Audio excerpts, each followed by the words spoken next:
अमुक लाइव तो लाक्सरे ma'am कौशनजरी live से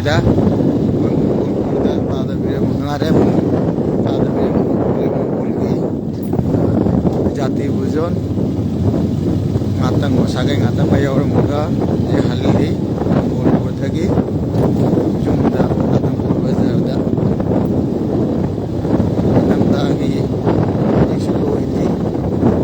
saraswati puja irai numit oiri mare irai numit tari adu irai numit to saraswati puja landri baudi aying muje landri kokti masih budi phairian gi tumit nimi pango ire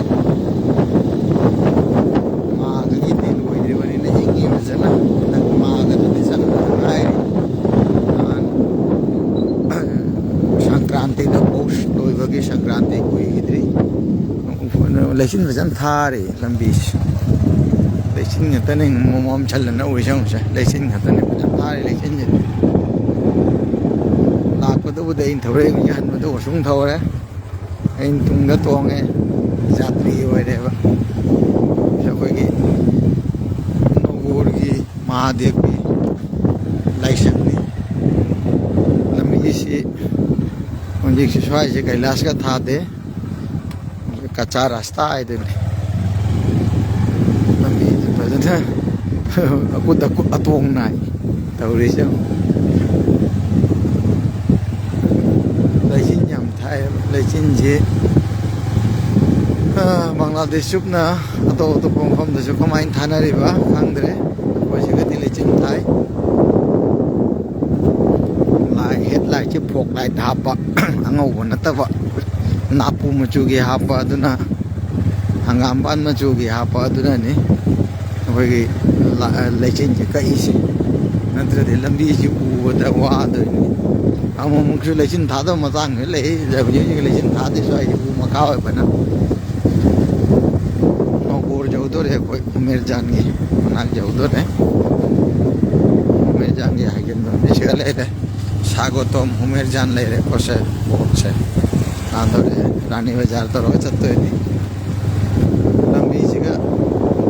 मिदाम तिंजे ला बनी ना पुंग तरा माथोई यौदर बनी ना लंबी जो हांगे की लंबी नी ना इंग मदि बजा इंगी हाय काना दे इंग मदि मसाई अयुंग दिनदा मुसा साना पुलांग सु जिकदी याम इंगे बा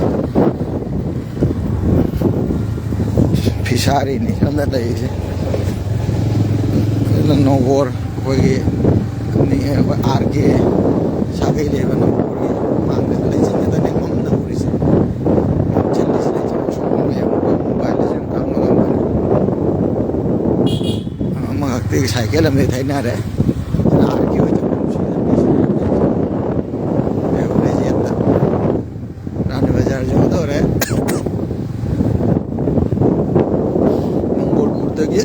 आदमपुर बाजार बहुत चतपगी लंबी से वार्निंग ना मतेक से मैं लाइव तो लाक्से बनी मैं आमना लाइव से भी हेंगी बतागत चाहिए अन्ना ना तागत चाहिए रामजान जोड़े रामजान संगे दुकान थिंगम में रामजान चमुना जोड़े आदमपुर में तो हाय रे को संदा लेवरी तुंदा लेवरी सोंगी सुना है नो बोली से मानो बासत पे बोझला से पे लंबी ये बोली से ना आदमपुर चले लाइव जरा जुड़ो अच्छा छुपा तो को धन्यवाद আমরা দিয়েছিলাম এখন আজকে আছে প্রায় 4 তারিখে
আমরা শেষ কান্দিগাঁওয়ের কাছাকাছি রাস্তার কাছাকাছি চলে আসছি ঘোরামা শেষ আদমপুরের খুব কাছাকাছি গ্রামীণ ব্যাংক এই যে আদমপুর যা শুরু হয়ে গেছে ওটা দেখি আসির দোকান এখানে লাইভের একটু ডিস্টার্ব এর কারণে নেটের কারণে চলে আসছে অলরেডি আদমপুর বাজার সারা রাস্তার দৃশ্যটা কুয়াশার